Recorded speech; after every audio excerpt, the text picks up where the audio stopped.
Today, let us discuss The Dream Children, a Reverie by Charles Lamb. You know, Essays of Elia, we have been prescribed with 4 essays. Already 2 has been uploaded. Okay, morning. Now, the other 2 I am going to teach you. Okay, Dream Children, a Reverie by Charles Lamb. So dream children இதுலேருந்தே உங்களுக்கு டைட்டில்லேருந்தே ஓரளவுக்கு தெரிஞ்சிருக்கும். Children இருக்காங்க, ஆனால் அவங்களாம் என்னது? Dream children.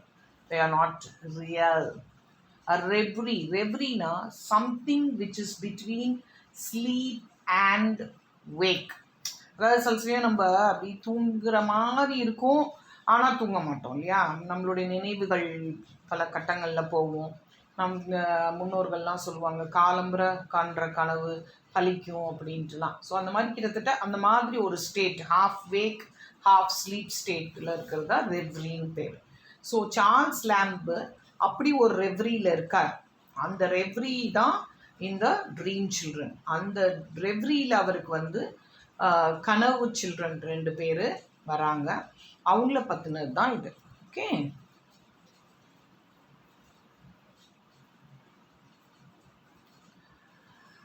The children of James Elia. இதில் அவரோட பேர் என்னன்னு வச்சுருக்காரு? ஜேம்ஸ் ஈலியான்னு வச்சுருக்காரு. சரிங்களா? இந்த பர்டிகுலர் எஸ்ஸேக்கு அதில் ஜான் அண்ட் ஆலிஸ். ஸோ அந்த 2 பேரும் ஜானு ஆலிஸ், ஒரு பொண்ணு ஒரு பையன். அவருக்கு எல்லாமே ட்ரீம் சில்ட்ரன், நல்லா ஞாபகம் வச்சுக்கோங்க. ஆனால் உண்மையாக இருக்க மாதிரி அவர் நமக்கு சொல்லுவார். சரியா? ஜான், ஒருத்தர் பேர் ஜான், ஒருத்தர் பேர் ஆலிஸ். சரியா? asked him to tell them about his grandmother. So அந்த காலத்தில் பிள்ளைங்களுக்கெல்லாம் இப்போ தான் எல்லாம் செல்ஃபோன் வந்துருச்சு, நம்மளை யாருமே சட்டை பண்ணுறதே இல்லை. அந்த காலத்தில் ஃபுல் அண்ட் ஃபுல் என்ன பண்ணுறாங்க? கதை சொல்லி, இப்பயுமே அந்த ஜெனரேஷன் வருது, கதை சொல்லி கேட்குறது. அந்த காலத்தில் தாத்தா பாட்டிலாம் இருந்தாங்க இல்லையா? ஸோ அப்போ நிறைய கதை கேட்போம். ஒரு கூட்டு குடும்பமாக இருக்கும் போது பிள்ளைங்க சந்தோஷமாக, வேறு அதுங்களுக்கு டைவர்ஷன் கிடையாது, டிவி கிடையாது. அப்படியே டிவி இருந்தாலும் ஒரு சேனல் தான் வரும். இப்போ அப்படி கிடையாது. ஸோ இப்போ அந்த காலத்தில் they use to listen to story சொல்கிற மாதிரி இந்த ஜேம்ஸ் ஈலியா அவரோட பிள்ளைங்களுக்கு ஸ்டோரி சொல்கிறாரு. அப்போ என்ன சொல்கிறாங்க? எங்களோட கிரேட் கிராண்ட் மதர், அதாவது உங்கள் அம்மாவோட அம்மா, அதாவது பாட்டி, யாரோட பாட்டி? ஜேம்ஸ் ஈலியாவோட பாட்டியை பற்றி எங்களுக்கு கதை சொல்லுங்க அப்படின்னு சொல்கிறார். அவங்க பேர் என்ன? Mrs Field. அவங்க பேர் என்னது? Mrs Field. அதுக்கு முன்னாடி அவங்களுக்கு கொஞ்சம் இந்த முன்னாடி போட்ட அந்த அப்லோட் பண்ணதுலலாம் கொஞ்சம் கொஸ்டின்ஸ் நான் எடுத்து வச்சேன். அது கொஞ்சம் பாருங்களேன் எப்படி இருக்குன்னு. ஏன்னா நீங்கள் பாருங்க, டின்டன் அபி நடத்தினேன் இல்லையா? டின்டன் அபியில் Tintin Abbey is written on revisiting the banks of Dash during the year July 13, 1798. Tintin Abbey is written on revisiting the banks of Dash during the year July 13, 1798. Options என்ன கொடுத்துருக்காங்கன்னு பார்த்தீங்கன்னா, ஆப்ஷன்ஸ் பாருங்கள். ரிவர் மிசிசிப்பி கொடுத்துருக்காங்க, river Thames கொடுத்துருக்காங்க, river Wye கொடுத்துருக்காங்க, river Amazon கொடுத்துருக்காங்க. இதில் எதுன்னு சொல்லுங்க பார்ப்போம்.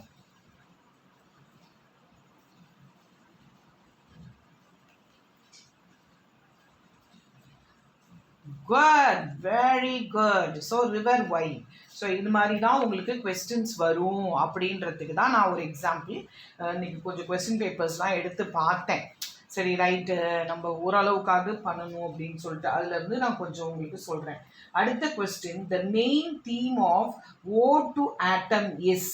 த main theme of Ode to Autumn is ripeness is full, sapling is all, flowering is all, withering is all.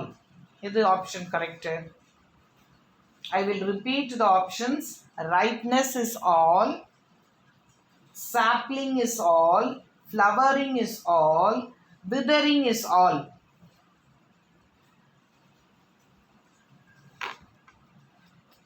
Rightness is all. That is the answer. Excellent, excellent. Very good.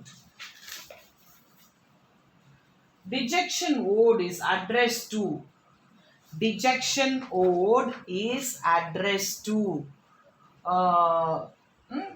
Elizabeth Arden, Anne Barrett, Dorothea Wordsworth, Sarah Hutchinson. So I repeat, dejection and ode is addressed to dash the sister-in-law of Wordsworth. அதுவும் கொடுத்துருக்காங்க, கொஸ்டின்லேயே வருது. Elizabeth Arden, Dorothea Wordsworth, Anne Barrett, Sarah Hutchinson.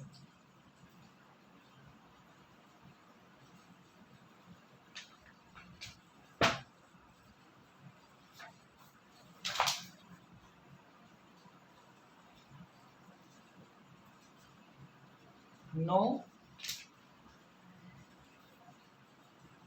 Wrong. It is to Sarah Hutchinson. Tinton Abbey it is addressed to Dorothy Wordsworth. சரிங்களா? இது வந்து அவங்க சிஸ்டர்-இன்-லா, வேர்ட்ஸ்வர்த்தோட சிஸ்டர்-இன்-லா. நேற்று வந்து கிளாஸில் இதை நான் சொன்னேன். சரிங்களா? நல்லா கவனித்து பாருங்கள், திருப்பி அந்த ரெக்கார்டிங் எடுத்து பாருங்கள். சரியா? அடுத்தது, Immortality Ode is based on dash philosophy. Immortality Ode is based on dash philosophy. Political philosophy, domestic philosophy, Platonic philosophy, Nirvana philosophy. Immortality Ode.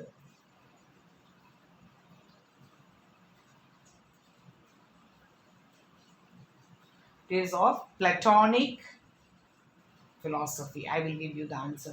So you have to read again and again.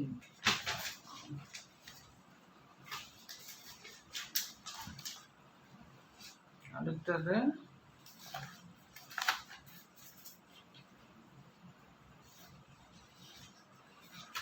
இதில் இடையில முன்னாடி நான் இனிமேல் சொல்ல போகிற கொஸ்டின்ஸ்லாம் இப்படி தான் கேட்க போகிறேன்.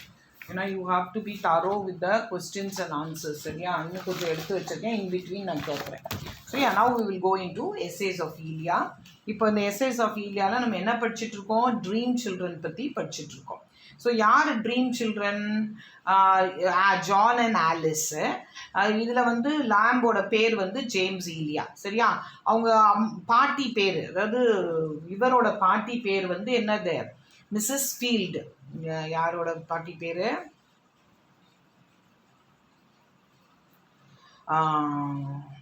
லேம்போட பாட்டி பேர். ஸோ இந்த பிள்ளைங்களுக்கு அவங்க யார்? Grandmother. Field who used to live in a great mansion in Norfolk. இது ஒரு வருஷம் கொஸ்டின். ஸோ இந்த மிஸ்ஸஸ் ஃபீல்டு எங்கே வசிச்சாங்க அப்படின்னா, மிஸ்ஸஸ் ஃபீல்டு வந்து நார்ஃப்லாக்ல வசிச்சாங்க. அது அந்த இடத்து பேர். அங்கே எங்கே வசிச்சாங்க? ஒரு பெரிய மேன்ஷனில் வசிச்சாங்க. அவங்க எப்படின்னா, அவங்க பணக்காரவங்க கிடையாது, யாரோ ஒரு பணக்காரவங்க வீட்டில் இவங்க வந்து அந்த நிறைய பேர் பணக்காரவங்களாம் என்ன பண்ணுவாங்க, வீடெல்லாம் கட்டி அப்படியே விட்டுட்டு போயிடுவாங்களே கேர்டேக்கர்கிட்ட. அது மாதிரி இவங்களை வந்து ஒரு கேர்டேக்கராக வச்சுட்டு அவர் புது வீடு கட்டி போயிடுறாரு. இந்த பழைய வீடு, புராண காலத்து வீடு, அதாவது வழி வழியாக இவருக்கு வந்த வீடை வந்து என்ன பண்ணிட்டாரு, இங்கே இந்த அம்மா கையில் விட்டுட்டு, மிஸ்ஸஸ் ஃபீல்டு கையில் விட்டுட்டு போயிடுறாரு. The house belonged to a rich nobleman who lived in another new house. சரிங்களா? Grandmother Field was the keeper of the house, caretaker மாதிரி. And she looked after the house with great care as though it was her own. அந்த காலத்தில் அப்படி தாங்க, வீட்டை விட்டுட்டா பொறுப்பாக பார்த்துக்குவாங்க. இந்த காதலிக்க நேரம் இல்லையில கூட அந்த படத்தில் கூட பார்த்தீங்கன்னா ஒரு கேர்டேக்கர்கிட்ட விட்டுட்டு போயிடுவாங்க, அவன் அதை உள் வாடகைக்கு விட்டுட்டு இருப்பான். அந்த மாதிரி அப்படி இல்லை, இவங்க ரொம்ப உண்மையாகவே தான் வீடு மாதிரி அதை பார்த்துக்கிட்டாங்க. The tragic incident of the two children and their cruel uncle had taken place. இந்த 2 குழந்தைங்க அந்த வீட்டில் ஏற்கனவே இருந்திருக்கு. அந்த 2 குழந்தைங்களும் இந்த படியில் சறுக்கி கீழே விழுந்து இறந்து போயிடுதுங்க. அங்கே அவங்களுக்கு ஒரு க்ரூவல் அங்கிள் இருந்திருக்காரு. ஸோ அந்த வீட்டில் அது நடந்திருக்கு. இது எப்படி இந்த பிள்ளைங்களுக்கு தெரியும் அப்படின்னா, the children had come to know the story from the ballad of the children in the wood. அவங்க வீட்டில் இருக்க சிம்னியில் இதை கார்வ் பண்ணி வச்சுருக்காங்க. உட்டன் சிம்னிஸ் இருக்கும் அந்த காலத்தில் புகைப்போக்கி. நம்ம ஊரில் கூட முன்னாடி இப்படி வீட்டு மேலே மொட்டை மாடியில எல்லாம் எல்லார் வீட்லேயும் ஒரு புகைப்போக்கி இருக்கும். ஏன்னா கறி அடுப்பில் சமைப்பாங்க. ஸோ அந்த மாதிரி அந்த புகைப்போக்கியில் இந்த பேலட் எழுதியிருக்கும். So the story was carved in wood upon the chimney piece. சிம்னினா மேலே புகைப்போக்கி. But a foolish rich person later pulled down the wooden chimney. அந்த உடன் சிம்னியை திடீர்னு என்ன பண்ணிட்டாரு, பிடுங்கி போட்டுட்டு and put the chimney of marble. The new chimney piece had no story on it. அந்த நியூ சிம்னி பீஸில் என்ன இல்லை, ஒரு ஸ்டோரியே இல்லை. Alice was very unhappy that the rich man had pulled down the chimney piece with the story. ஆலிஸ்க்கு என்னன்னா இந்த rich man மேலே கொஞ்சம் வருத்தம். ஏன் அவர் கதை எழுதியிருந்ததை பிச்சு போட்டார், அதுக்கு பதிலாக மார்பிளில் வச்சுட்டார். நான் நேற்றே சொன்னேன் இல்லையா, மார்பிள் வந்து இப்போ ப்ரெசன்ட் ட்ரெண்டாக ஆயிட்டு. ஓடான கிரீஷியனும் இந்த மார்பிளில் தான் செதுக்கியிருக்காங்க. She looked upbraiding and her hanger was like her mother's. இதில் வேற இதுவே ட்ரீம் சில்ட்ரனு. ஆனால் ஆலிஸ்க்கு வர கோபம் எப்படி வருதுன்னா யார் மாதிரி வருதான், அவங்க அம்மா மாதிரி வருதான். See, he was in love with Anne. On ஒரு லேடி மேலே லவ்வாக இருக்கார். பட் அவர் கல்யாணம் பண்ணிக்கல லேம்பு. ஸோ அந்த லவ்வரை நினச்சி அந்த லவ்வருக்கு 2 குழந்தைங்களும் இவரோட ட்ரீம்லேயே இவர் பெற்றிருக்கார். அவ்வளோ நல்லவர் லேம்பு, பார்த்துக்கோங்க. When the house came to decay later after the death of Mrs. Field இறந்து போன பிறகு அந்த வீட்டை சரியாக பராமரிக்க ஆள் இல்லை. The noble man carried away the ornaments of the house and used them in his new house. இந்த வீட்டில் முக்கியமாக இருக்கக்கூடிய சில விஷயங்கள் எல்லாம் எடுத்துகிட்டு போய் அந்த புது வீட்டில் வைக்கிறாரு. ஆனால் அது செட் ஆகுமாங்க? புது வீடு ரொம்ப பாஷாக இருக்கும். பழைய வீடு எப்படி இருக்கும், புராண காலங்களில் இருக்கிற சின்னங்கள் மாதிரி இருக்கும். ஸோ ஆனால் அது வந்து அங்கே வெஸ்ட்மினிஸ்டர் அபியிலேருந்து ஒரு டூம் எடுத்துகிட்டு போய் எங்கேயாவது புதுசாக இருக்கிற இடத்துல நட்டு வச்சா எப்படி ஆக்வர்டாக இருக்கும், ஒரு பழைய வீட்டில் கொண்டு போய் பாலிஷ் போட்டு வைக்கிற மாதிரி. ஸோ அது மாதிரி அது நல்லா இல்லை அப்படின்ற மாதிரி இந்த பிள்ளைங்க ஃபீல் பண்ணுங்க. Things looked beautiful only if they are in harmony with the surroundings. See, நம்ம வீடு வந்து எப்படி இருக்கோ அதுக்கு தகுந்த மாதிரி தான் நம்ம வீட்டில் இருக்க பொருளை வச்சுக்கணும். நம்ம வீடு பரதாபமாக இருக்கும்போது பொருட்கள் மட்டும் ரொம்ப அழகழகாக வாங்கி வச்சுக்கிட்டா, இல்லை வீடு அழகாக இருந்து பொருட்கள் அசிங்கமானதாக இருந்தால் ஒரு ஆக்வர்ட் சுச்சுவேஷன் இருக்கும்ல, அந்த மாதிரி இருக்குது அப்படின்னு ஃபீல் பண்ணுறாங்க. சரிங்களா? Grandmother Field was a very good lady. Grandmother Field வந்து ரொம்ப நல்ல lady. She was also very religious. ரொம்ப ரிலிஜியஸ் லேடி, பயபக்தியாக இருப்பாங்க. For she was well acquainted with the book of Psalms. இந்த பைபிளில் வந்து இந்த புக்ஸ் இருக்குது. புக் ஆஃப் சாம்னு ஒன்று இருக்குது. நம்ம ஏற்கனவே புக் ஆஃப் ஜோப் படிச்சிருக்கோம்ல, அது மாதிரி இது புக் ஆஃப் சாம், சங்கீதங்கள்னு தமிழில் சொல்லுவோம். இந்த புக்ஸ் வந்து இந்த புக்கை அப்படியே மனப்பாடமாக சொல்லுவாங்க. பொதுவாகவே இந்த சங்கீதங்களை வந்து மனப்பாடம் பண்ணி கிறிஸ்டியன் ஹவுசஸ்லாம் சொல்லுவாங்க. ஸோ அந்த அளவுக்கு இது முக்கியமானது. அதை அப்படியே தலைகீழ அவங்க ஒப்பிப்பாங்க. சரியா? நாங்கள்லாம் சின்ன பிள்ளையா இருக்கும்போது எங்கள் அம்மாலாம் வந்து இதை ஒப்பிச்சாதான் எங்களுக்கு சாப்பாடே கொடுப்பாங்க சண்டே. ஓல்ட் டெஸ்ட்மெண்ட்டில் இருக்குது. எதில் இருக்குன்னா இதெல்லாம் பாசிபிள் கொஸ்டின்ஸ் இது வரைக்கும் கேட்கல. ஸோ எந்த புக்கை வந்து தலைகீழ அவங்க பாட்டி மிஸ்ஸஸ் ஃபீல்டு ஒப்பிப்பாங்க அப்படின்னா புக் ஆஃப் சாம். அந்த புக் ஆஃப் சாம் எதில் இருக்குது? ஓல்ட் டெஸ்ட்மெண்ட்டில் இருக்குது. சரியா? And a great portion of the New Testament. பைபிளை 2ஆக பிரிக்கலாம், ஓல்ட் டெஸ்ட்மெண்ட் நியூ டெஸ்ட்மெண்ட்டுன்னு. அதில் ஓல்ட் டெஸ்ட்மெண்ட்டில் எது இருக்குது? புக் ஆஃப் சாம்ஸ் இருக்குது. நியூ டெஸ்ட்மெண்ட்டும் அவங்களுக்கு நல்லா தெரியும். ஒரு பெரிய போர்ஷன் நியூ டெஸ்ட்மெண்ட்டும் அவங்களுக்கு நல்லா தெரியும் of the Bible. Alice here spread her hands up அப்படின்ட்டு விரிச்சு காமிக்கிறாங்க. அப்படி ஏன்னா இவளுக்கு மனப்பாடம் பண்ணவே வராது. அதனால அவங்க அம்மா பாட்டி, பெரிய பாட்டிக்கு இவ்வளோ தூரம் வந்து மனப்பாட சக்தி இருக்கு அப்படின்னு சொல்லிட்டு அவ ஆச்சரியத்தோட என்ன பண்றா பார்க்குறான். சரியா? சரி, நவடேஸ் சில்ட்ரன் வந்து மனப்பாடம் பண்ணுறதுக்கு ரொம்ப வருத்தப்படுறாங்க. நம்மலாம் இப்போ நெட்ரூ பண்ணுறது தான் ரொம்ப ரொம்ப முக்கியமாக கருதுவோம். சரியா? Grandmother Field did not fear the spirits of the 2 infants. 2 குழந்தைங்க அந்த சர்க்கிளை விட்டு இறந்து போயிடுதுங்கள்ல, அந்த 2 குழந்தைகளோட கோஸ்ட், ஆக்சுவலாக கோஸ்ட் இல்லை, அப்பாரிஷன்ஸ்னால் அந்த உருவங்கள். அந்த காலத்தில் வந்து சொல்லுவாங்க, நம்ம வீட்டில் இறந்து போகிறவங்க நம்ம வீட்டிலே இருப்பாங்க அவங்க ஒன்றும் தப்பாக தவறாலாம் எதுவும் செய்ய மாட்டாங்க. அது கோஸ்ட் கிடையாது. சரி, அதுக்கு வந்து என்னன்னா நமக்கு வந்து ஒரு அதோட உருவங்கள் அங்கேயே அப்படியே நடமாடும். ஸோ அந்த அந்த அந்த வீட்டில் அதெல்லாம் ஹாண்ட் பண்ணுது. ஒன்ஸ் இறந்து போயிட்டா அதெல்லாம் என்னன்னு சொல்லுவாங்க, ஹாண்டட் ஹவுஸ்ன்னு சொல்லுவாங்க இல்லையா, அது மாதிரி. சரியா? So she slept alone. பயப்படவே மாட்டாங்க. அது என்ன இருந்தால் என்ன, 2 குட்டி குழந்தைங்க தானே அப்படின்னு. எங்கள் பாட்டி கூட சொல்லுவாங்க, நம்ம வீட்டில் ஒரு குழந்தை இறந்து போச்சு, அந்த குழந்தை அந்த ஓரத்தில் இருந்து முட்டிக்கால் போட்டு ஜாம் பண்ணுது அப்படின்னு சொல்லுவாங்க. சரி, அது உண்மை, நாங்கள்லாம் பார்த்ததில்ல, அது பொய்யா கூட இருக்கலாம், சயின்டிஃபிக்காக நாட் ப்ரூவன். பட் அவங்களுக்குலாம் அந்த மாதிரி அந்த காலத்தில் ஒரு நம்பிக்கை இருக்குது.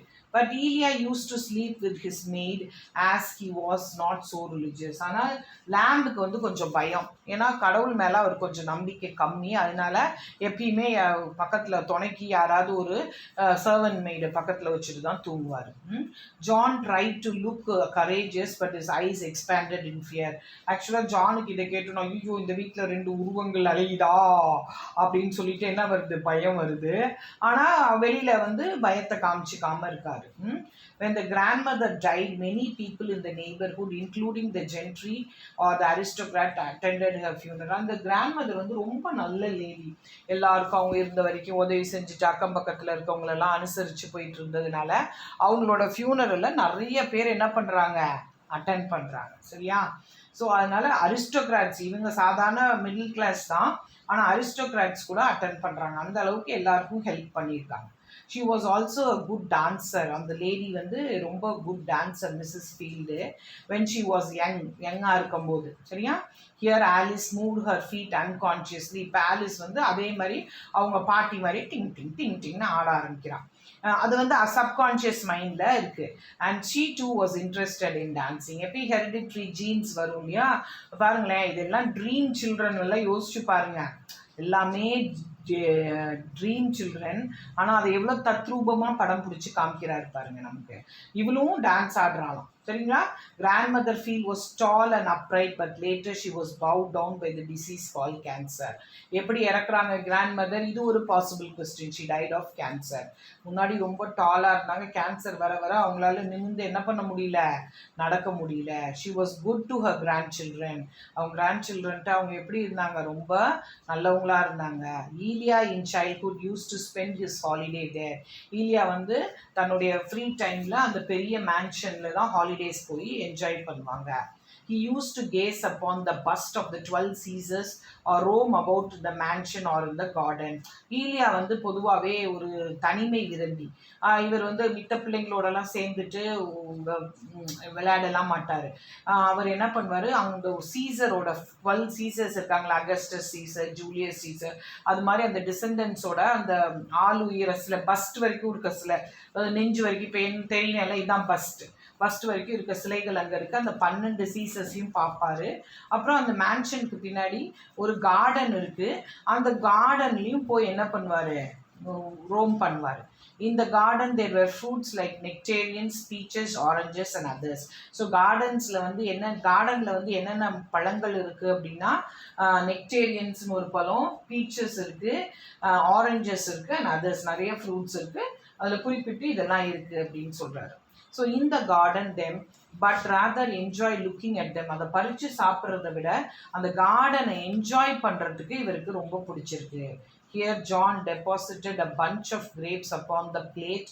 Again, he was showing that he too was not tempted by the fruits. See, இவர் இப்படி சொல்கிறாருல்ல, நான் பழம்லாம் சாப்பிட மாட்டேன், சும்மா ஜஸ்ட் அதை வந்து என்ன பண்ணுவேன், பார்க்க தான் செய்வேன் அப்படின்ட்டு. உடனே இவர் என்ன பண்ணுறாரு, அந்த கிரேப்ஸ் ஒரு தட்டில் அங்கே வச்சுருக்காங்க, அதை இவர் கையில் எடுத்துட்டு என்ன பண்ணுறாரு, திருப்பி கொண்டு போய் வச்சிடுறாரு. யார், ஜான், அந்த சின்ன பையன். நானும் ஃப்ரூட்ஸ் எல்லாம் சாப்பிட்றது இல்லை அப்படின்ற மாதிரி. சரி, இது எல்லாமே ட்ரீம் சில்ட்ரன், திருப்பி நான் அதான் சொல்கிறேன். ஆனால் அங்கே நடக்கிற ஒவ்வொரு கதைக்கும் இங்கே என்ன வருது, ரியாக்ஷன் வருது. அதனால தான் கதை சொல்லி place a important roll on children. அப்புறம் இது வந்து ஸ்டைலிஸ்டிக் அனாலிசிஸ் வந்து பார்த்தீங்கன்னா, ட்ரீம் சில்ட்ரனை பொறுத்த வரைக்கும் ஃபேமஸ் இங்கிலீஷ் ப்ரோஸ் ரைட்டர், சரியா, அவரே அந்த best representative of the new form of English literature early in the 19th century. எஸ்ஏயிஸ்ட்னு ஆரம்பிக்கிறது பேக்கனுக்கு அப்புறம் சார்ல்ஸ் லாம் தாங்க 19th centuryல. He did not adhere to the old rules of classic models. ரூல்ஸை ஃபாலோ பண்ணிலாம் அவர் என்ன பண்ணல, எழுதலை, இன்ஃபார்மல் எஸ்ஸேஸ் தான் எழுதுகிறாரு. அவரோட ஓன் பர்சனாலிட்டி தான் இதில் நிறைய வெளிப்படுது. இங்கிலீஷ் லிட்ரேச்சருக்கு ஒரு பர்சனல் எஸ்ஸே, ஃபெமிலியர் எஸ்ஸே இதெல்லாம் படிக்கும்போது நமக்கு எப்படி இருக்குது, நம்ம வீட்டில் நடக்கிற நம்ம தாத்தா பாட்டி, நான் சொல்கிறேன்ல இப்போ எனக்கு எங்கள் பாட்டி சொல்கிற கதையெல்லாம் ஞாபகம் வருதுன்னு சொல்லிட்டு அந்த மாதிரி ஒரு ஃபீலிங் வந்து நமக்கு கிடைக்குது. சரியா? So the style of Lamb is gentle, old-fashioned and irresistibly attractive, for which I can think of no better illustration than Dream Children. So it's ஸ்டைலை பொறுத்த வரைக்கும் சிம்பிள் ஸ்டைலாக இருக்கிறதுனால யாரை பற்றி தான் ட்ரீம் சில்ட்ரன் எஸ்ஸே தான் இருக்கிறதுலே ரொம்ப ரொம்ப சிம்பிள் எஸ்ஸே அப்படின்னு சொல்கிறாரு. இது வந்து லேம்போட கேரக்டரிஸ்டிக் அப்படின்னும் சொல்கிறாரு. ட்ரீம் சில்ட்ரனில் வேறு என்ன பண்ணுறாங்க, பேத்தட்டிக் ஜாய்ஸு பாருங்கள். அவர் வந்து இந்த எஸ்ஸே முடியும் போது அப்படியே அந்த ஸ்லீப்லேருந்து எந்திரிக்கிறாரு. ட்ரீம் சில்ட்ரன் வேர் நோ மோர் அப்படின்னு சொல்லுவார். அது பின்னாடி சொல்கிறேன் உங்களுக்கு. அப்போ பாருங்களேன், அதெல்லாம் ஒரு மாதிரி அப்படியே இந்த கனவு காணும்போது அந்த பாதி தூக்கத்தில் அவர் கனவு கண்டது அப்படியே எந்திரிக்கும் போது அந்த பிள்ளைங்களாம் அவர் முன்னாடி இல்லை. எவ்வளோ ஒரு பேத்தட்டிக் சுச்சுவேஷன் பாருங்கள். அதான் பேத்தாஸ். நம்ம இது காலேஜ் படிக்கும்போது நீங்கள் நல்லா யோசிச்சு பார்த்தீங்கன்னா இந்த மாதிரி பேத்தாஸ்லாம் நிறையா நம்ம படிச்சிருப்போம். பேத்தாஸ், விட் அண்ட் ஹியூமர் பேத்தாஸ்ன்னு இருக்குது. பேத்தாஸ்னால் சோகங்கள். பேத்தட்டிக் ஜாய்ஸ் இந்த ஆத்தர்ஸ் அன்ஃபார்ச்சுனேட் டொமஸ்டிக் லைஃப். அவரோட லைஃப் ஃபுல்லாகவே அவர் கஷ்டம் தான் பட்டிருக்காரு. We can see in this essay primarily a supreme expression of the increasing loneliness of his life. இப்போ அவர் கிட்டத்தட்ட ஓல்டு மிட் ஏஜ் வந்துட்டாரு. ஆனால் எப்படி ஃபீல் பண்ணுறாரு, ரொம்ப லோன்லியாக ஃபீல் பண்ணுறாரு லைஃப்பில். அதனால தான் ட்ரீம் சில்ட்ரன் பற்றியும் இறந்து போனவங்களை பற்றியும் அவர் நினைக்கிறாரு. He constructed all that preliminary tableau of parental pleasure in order to bring home to us in the most poignant way his feelings of the solitude of his existence. சரி, அவரோட மியர் எக்ஸிஸ்டன்ஸே எப்படி இருக்குது, சாலிட்யூட்னா தனிமையில் இருக்குது அப்படின்றாரு. So this essay is full of profound sadness. So இந்த essay ஃபுல்லாகவே சேடாக இருக்குது. பட் சேடாக இருக்குது ஆனால் வந்து பியூட்டிஃபுல்லாக இருக்கு இல்லையா, நம்ம கேட்கும் போது சந்தோஷமாக இருக்குது. அதுக்காக ரொம்ப சோக கீதங்கள், இந்த மெகா தொடர்லாம் பார்த்திங்கன்னா அதை பார்த்தோன்னே நமக்கு அழுகணும் போல் இருக்கும். ஆனால் இது வந்து ஒரு சேடாக இருந்தால் கூட அதை வந்து ரொம்ப பியூட்டிஃபுல்லாக ப்ரெசென்ட் பண்ணிடுது. Way in which it is presented makes it beautiful அப்படின்னு சொல்கிறாங்க.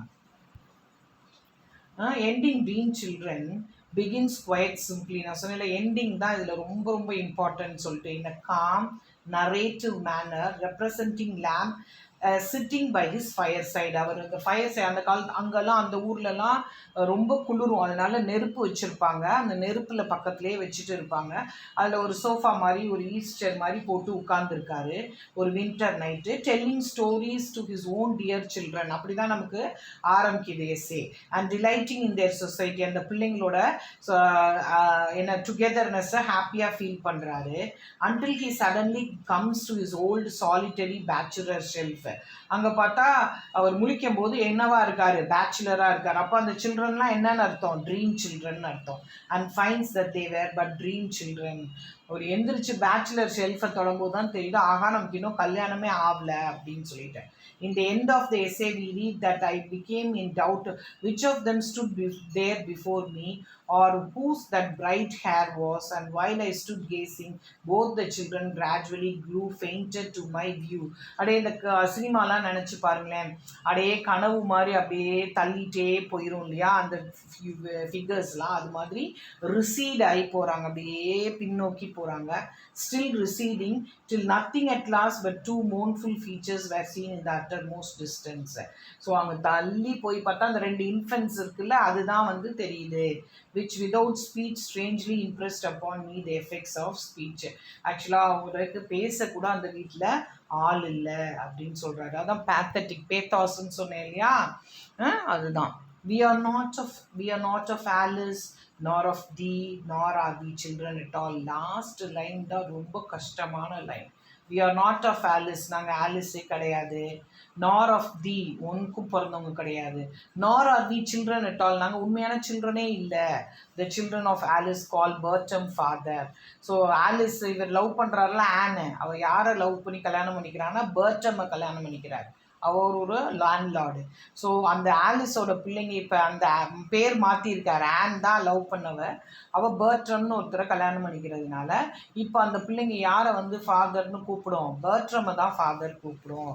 We are nothing less than nothing and dreams. We are only what might have been and must wait upon the tedious shores of Lethe millions of ages before we have existence and a name. லெத்தின்றது அந்த under கிரவுண்டில் இருக்கக்கூடிய ஒரு river, லெத்தி ரிவர்ன்றது. அங்கே நாங்கள் wait பண்ணிகிட்டே இருக்கோம் under வேர்ல்டில். இனி எத்தனை வருஷம் கழித்து நாங்கள் பிறக்க போகிறோமோ தெரியல. இந்த இந்த பேரோடு நாங்கள் பறக்கணும்னா இனி பல வருஷங்கள் நாங்கள் வெயிட் பண்ணி வாழணும், பிறக்கணும் அப்படின்னு சொல்கிறாங்க. சரி, எவ்வளோ பேத்தட்டிக் சிச்சுவேஷன் பாருங்களேன்.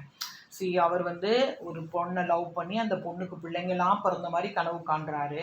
ஆனால் அந்த பிள்ளைங்க என்ன சொல்லுது? ஆமாம், நாங்கள் பிறந்திருக்கோம், but not for you, for Bertram, we are born of Bertram அப்படின்னு சொல்கிறாங்க. இதெல்லாம் பாசிபிள் கொஸ்டின்ஸ். சரியா? Reflecting upon the essay, we will surely be obsessed by the beauty of the old houses. அந்த டிஸ்கிரிப்ஷன் தான் இதில் ரொம்ப ரொம்ப முக்கியம். அந்த ஹவுஸு, கார்டனு, அதில் இருக்க கேரக்டர்ஸு, இதெல்லாம் ரொம்ப ரொம்ப முக்கியமானது. ரிட்டாரிக்கல் டிவைசஸ், அதாவது ஆன்சர் தெரிஞ்சுக்கிட்டே பதில் சொல்கிறது தான் ரிட்டாரிக்கல் டிவைசஸை யூஸ் பண்ணியிருக்காரு. ஸோ அதனால் இதெல்லாம் வந்து ஃபர்பிடன் ஃப்ரூட்டுன்னு சொல்லி அந்த ஃப்ரூட்ஸ் எல்லாம் அவர் சாப்பிடாமல் இருந்திருக்காரு. இதெல்லாம் திருப்பி திருப்பி நான் சொன்னது தான். பட் உங்களுக்கு அந்த எஸ்ஸே புரியணுன்றதுக்காக தான் இது ஃபுல்லாக இந்த ஸ்லைடு. நீங்கள் பொறுமையாக இதை வாசித்து பார்த்துக்கோங்க. சரிங்களா? இது எல்லாமே அந்த இதுதான், என்ன சொல்கிறது, ஹியூமரு, பேத்தட்டிக். இது சிரிச்சுக்கிறோம்ல நம்ம ஒரு நேரம், ஆலிஸ் கால் ஆட்ரா, டான்ஸ் ஆடுறா அப்படின்னு சொல்லும் போதெல்லாம் உங்களை அறியாமல் ஒரு சிரிப்பு வரும் இல்லையா? ஸோ அதனால் சேட்னஸும் இருக்குது, பேத்தாஸும் இருக்குது. அட் த சேம் டைம் அதில் பர்சனல் டிசப்பாயின்மெண்ட்ஸை பற்றி அவர் பேசியிருக்காருன்றதுக்கு தான். விட்டு, ஹியூமர், ஃபன் எல்லாமே இன்டர்வோவன். பேத்தாஸும் சேர்த்துக்கோங்க. சரியா? எல்லாமே இன்டர்வோவன். சரியா? அவரோட humour is nearly allied to pathos. இது ரொம்ப இம்பார்ட்டண்ட்டுங்க. லேம்போட ஹியூமர் எப்படி இருக்குது? It is nearly allied to pathos. சரியா? Lamb talks of personal sorrows. சரியா? Personal essay. It is an autobiographical essay. அவரோட சிஸ்டர் பேர் என்னது? Mary Lamb. இதில் அவங்க பிரதர் ஒருத்தர் வராரு. அவர் வந்து என்னது, லேமாக இருக்கார். சரியா? அடுத்தது ஆன் சிமன்ஸ். அவர் லவ் பண்ண பொண்ணு பேர் வந்து என்னது? ஆன் சிமன்ஸு. அவங்கள தான் இங்கே என்னன்னு சொல்லியிருக்காங்க? ஆலிஸ்ன்னு சொல்லியிருக்காங்க. சரியா? அந்த பொண்ணு பேரும் ஆலிஸ் தான். சரியா? அவருக்கு அவங்க அம்மா ஞாபகமாக வச்சுருக்கேன் அப்படின்னு சொல்கிறாரு. சரியா? இவரோட பேரை ஜேம்ஸ் ஈலியான்னு மறைச்சி வச்சு எல்லாமே அப்படி மிஸ்டிஃபை பண்ணுறாரு. கேரக்டர்ஸ் எல்லாம் மிஸ்டிஃபை பண்ணுறாரு. The essaysலாம் as usual it was published in the year 1823 and 1833 respectively. Lamb's discerning and lively correspondence is collected in the letters of Charles Lamb. இவர் கீட்ஸ் மாதிரி இவரும் நிறைய லெட்டர்ஸ் எழுதியிருக்காரு. ட்ரீம் சில்ட்ரன் வந்து அவரோட டொமெஸ்டிக் லைஃப்பை ரொம்ப அழகாக டெபிக்ட் பண்ணுது. சரியா? Right, next we will go to New Year's Eve. Okay, I will finish and then we will discuss. New Year's Eve. New Year Eve உங்களுக்கு எல்லாருக்குமே நல்லா தெரியும். புத்தாண்டு பிறக்கிறது தான் நியூ இயர். சரியா? One of Charles Lamb's essays London மேகசினில் publish பண்ணுறாரு இந்த இயர் ஜான்வரி 1821. அப்போ நியூ இயர் 1820 முடிஞ்சு 1821 வருது. அதாவது நியூ இயரை பற்றி அவர் இன்ட்ரெஸ்டிங் ஃபேக்ட்ஸை சில சொல்லியிருக்காரு. அவரோட ஆட்டிடியூடையும் சொல்லியிருக்காரு இங்கே. Elia begins by humorously likening the new year to a birthday, then transitions to a more pensive and lugubrious line of thought. So birthday, ஒரு மனிதனுக்கும் 2 விதமான நியூ இயர் வருது. ஒன்று பர்த்டே, இன்னொன்று வந்து நியூ இயர். சரியா? ஸோ 2 தடவை ஒரு மனிதன் பிறக்கிறான் அப்படின்னு சொல்கிறாரு. Of all sounds of all bells the music highest bordering upon the heaven. So new year அப்போ கிறிஸ்டியன்ஸ்லாம் நிறைய பெல்ஸ்லாம் 12 மணிக்கு எல்லா சர்ச்லேயும் மணி அடிப்பாங்க. சரியா? அதை தான் அவர் சொல்கிறாரு. Never hurt it without a gathering. அப்போ அங்கே வந்து நியூ இயர் அப்போ எல்லாருமே கேதர் பண்ணுவாங்க ஒன்றா. ஸோ அதனால் இவர் வந்து என்ன சொல்கிறாரு, அந்த டைமை யாருமே ரிக்ரெட் பண்ணதே இல்லை. இப்போ வந்து எல்லா மதத்தினரும் இந்த நியூ இயரை கொண்டு வர ஆரம்பிச்சிட்டாங்க. முன்னாடி only Christians use to celebrate new year. சரியா? அதனால் அதை கிறிஸ்டியன் இதை பற்றி சொல்லியிருக்காரு. இதோட பர்த் என்ன அப்படின்றத இவர் டிஸ்கஸ் பண்ணுறாரு. Elia's tone here is exactly what he attributes to the midnight bells. Night 12 மணிக்கு மிட் நைட் பெல் அடிக்கும் பாருங்க, அது மனசுக்கு ரொம்ப சந்தோஷத்தை தரும் அப்படின்னு சொல்கிறாரு. ஏன்னா அந்த மிட் நைட் பெல் வந்து ரொம்ப ரொம்ப ரொம்ப ரொம்ப இம்பார்ட்டண்ட்டு, ஒரு இயர் முடிஞ்சிருது அப்படின்றது தான். As he leads us into a drop. இப்போ தான் அடுத்த டிரான்சிஷனுக்கு அவர் போகிறாரு. இப்போ ஒரு வருஷம் முடியுது அப்படின்னா அது சந்தோஷமா வருத்தமா? வருத்தம் தான்றாரு. ஏன்னா நம்ம ஒரு வருஷம் ஏஜ் ஆகுது, நமக்கு ஏஜிங் ப்ராசஸ் ஆரம்பிச்சிருது இல்லை, அது கொஞ்சம் வருத்தமாக இருக்குது அப்படின்றாரு. பட் எல்லாரும் அதை என்ன பண்ணுறாங்க? செலிப்ரேட் பண்ணுறாங்க. அதே மாதிரி தான் பர்த்டே. ஒரு பர்த்டே வருதுன்னா என்ன அர்த்தம்? நமக்கு ஏஜிங் ப்ராசஸ் ஆரம்பிக்குது அப்படின்னு அர்த்தம். சரியா? ஸோ இதுதான் வந்து ஓல்ட் இயர் முடிஞ்சிருது அப்படின்றத சொல்றாரு. Rather than feeling exhilaration at the birth of the coming year, எல்லாரும் கம்மிங் இயர் நினச்சி சந்தோஷப்படுவாங்க. ஈலியா என்ன பண்ணுறாரு? Understands that new year as a sign of ageing. சரியா? So another step closer to death. இன்னும் பாருங்கள், அந்த மார்பிடிட்டி ஆஃப் திங்கிங்கில் நம்ம இன்னும் சாப்பிட்றதுக்கு கொஞ்சம் நெருக்கமாக போயிட்டே இருக்கோம்ல, we are closer to death அப்படின்னு சொல்கிறாரு. இது மாதிரி யாருமே திங்க் பண்ணியிருக்க மாட்டாங்க இல்லையா, ஒரு நியூ இயரையும் ஒரு பர்த்டேயும். This is all beginning to sound very morbid. Morbid na thinking about death. People who think about death are called as morbid enu artham. அவங்க மார்பிட் மென்டாலிட்டி அப்படின்னு அர்த்தம். But really I don't think Lamb's essay is about indulging melancholy or even nostalgia for the old year. But அவர் மித்தவங்களாம் என்ன feel பண்ணுறாங்கன்னா, அவர் ஒன்றும் மெலன்கலிக்காக சொல்லலை, but ஃபேக்டை சொல்கிறாரு. உண்மை அதுதானே, ஒரு வருஷம் கடந்து போயிடுது, நமக்கு ஏஜ் ஆயிடுது அப்படின்னு சொல்கிறாரு. சரியா? ஸோ இந்த நியூ இயர்ன்ற அந்த கான்செப்ட் எல்லார் மனசுலையும் வந்து ஹாண்ட் பண்ணுது அப்படின்னு சொல்கிறாரு. சரியா? ஒரு செலிப்ரேஷன், நம்மளோட ப்ரெசன்ட் லைஃப்பை நம்ம செலிப்ரேட் பண்ணணும், பழசை நினைக்கக்கூடாது அப்படின்னு சொல்கிறார். I am content to stand still at the age to which I am arrived. I am my friends to be no younger, no richer, no handsomer, sun, sky and breeze. அவர் என்ன சொல்கிறார்? ப்ரெசண்ட்டை enjoy பண்ணுவோம், போனதை பற்றி நம்ம என்ன பண்ண வேண்டியதில்லை, கவலைப்பட வேண்டியதில்லை. we can enjoy the present அப்படின்னு சொல்கிறார். சரியா? ஸோ மை ஃப்ரெண்ட்ஸும் இதே மாதிரி ஸ்டாண்டில் இருக்கணும், வருத்தப்படக்கூடாது அப்படின்னு நினைக்கிறார். ஸோ சாலிட்டரி வாக்ஸ் சம்மர் ஹாலிடேஸில் அந்த க்ரீன் ஃபீல்ட்ஸில் அவர் என்ஜாய் பண்ணது இதெல்லாம் அவர் நினச்சி பார்க்குறாரு. டெலிஷியஸ் ஜூஸ் குடித்தது, மீட்டு சாப்பிட்டது, ஃபிஷ்ஷு சாப்பிட்டது, கேண்டில் லைட் டின்னர் சாப்பிட்டது, இதெல்லாம் வந்து நியூ இயர்க்கே உள்ள ஒரு ஜஸ்ட் அண்ட் மெரி. ஏன்னா அந்த காலத்தில் வேறு செலிப்ரேஷன்ஸே கிடையாதுல்ல, அதில் நியூ இயரை they celebrate in a very lengthy way. Night தூங்காமல் என்ன பண்ணுவாங்க? செலிப்ரேட் பண்ணுவாங்க. இப்பயும் யூத் வந்து அது மாதிரி செலிப்ரேட் பண்ண ஆரம்பித்தாங்க. சரியா? எலியா வந்து இப்போ என்ன சொல்கிறாரு? இந்த டூம் ஸ்டோன்ஸ்லாம் இருக்கு இல்லையா, டூம் ஸ்டோன்ஸ் அப்படின்னா அந்த கல்லறை தோட்டங்கள், அந்த டெத்தை வந்து மார்க் பண்ணுது. ஏன்னா டெத்தை வந்து நம்ம வென்றுட்டோம், இந்த நியூ இயரில் நம்ம உயிரோடு இருக்கோம் இல்லையா, ஸோ டெத்தை வந்து நம்ம வென்றுட்டோம் அப்படின்னு சொல்கிறாரு. ஐ எம் அலைவ். இப்போ நீங்களாம் செத்து போயிட்டீங்க, நான் எப்படி இருக்கேன்? அலைவாக இருக்கேன் அப்படின்னு சொல்கிறாரு. ஒரு செத்த மனுஷன், ஒரு பல பேர் செத்தது ஒருத்தர் உயிரோடு இருக்கிறதுக்கு சமம் அப்படின்றார். I am worthy of it அப்படின்னு சொல்கிறாரு. So new year days are past. Yes, I survive a jolly candidate for 1821. இவ்வளோ டூம் ஸ்டோன்ஸ் இருக்கு அங்கே, இவ்வளோ டூம் ஸ்டோன்ஸ் இருக்குது, பட் ஐ எம் அலைவ் அப்படின்னு சொல்லி அவர் என்ன பண்ணுறாரு? சந்தோஷப்படுறாரு. I am alive for 1821. இந்த ஒரு ரீசன் போதும் நான் நியூ இயரை செலிப்ரேட் பண்ணுறதுக்கு. This is my another cup of wine. Yeah, okay. அதாவது எல்லாரும் நியூ இயரை என்ன நினச்சி சந்தோஷமாக கொண்டாடுறோமா? இவர் சொல்ல வர கருத்து அதுதான். நியூ இயர் வந்து எல்லாரும் சந்தோஷமாக கொண்டாடுறோம். ஆனால் லேம்புக்கு என்ன தோணுது? நியூ இயரும் பர்த்டேவும் கொஞ்சம் சங்கடத்தை கொடுக்குது. ஏன்னா ஏஜிங் ப்ராசஸ் ஆரம்பிச்சிருச்சு, இன்னொரு வருஷம் we are getting closer to டெத்துன்னு சொல்கிறாரு. ஆனால் அட் த சேம் டைம் அவர் என்ன சொல்கிறாரு? இதை ஒரு மெலங்கலிக் எஸ்ஸேவாக மாற்றுறதுக்கு அவர் விரும்பலை. மெலங்கிலிக் எஸ்ஸேவாக அவர் மாற்ற விரும்பலை. என்ன சொல்கிறாரு அப்படின்னா, கரெக்டு, அதில் வந்து சந்தோஷம். ஆனால் இங்கே நம்ம உயிரோடு இருக்கிறதே சந்தோஷமான விஷயம். இன்னொரு வருஷம் நம்ம உயிரோடு இருக்கிறது சந்தோஷம் அப்படின்னு சொல்கிறாரு. சரியா? ஸோ நான் சர்வைவ் பண்ணியிருக்கேன். நான் வந்து என்ன பண்ணியிருக்கேன்? சர்வைவ் பண்ணியிருக்கேன். 1820 உயிரோடு இருந்தேன். 1821 நியூ இயர்லேயும் நான் எப்படி இருக்கேன்?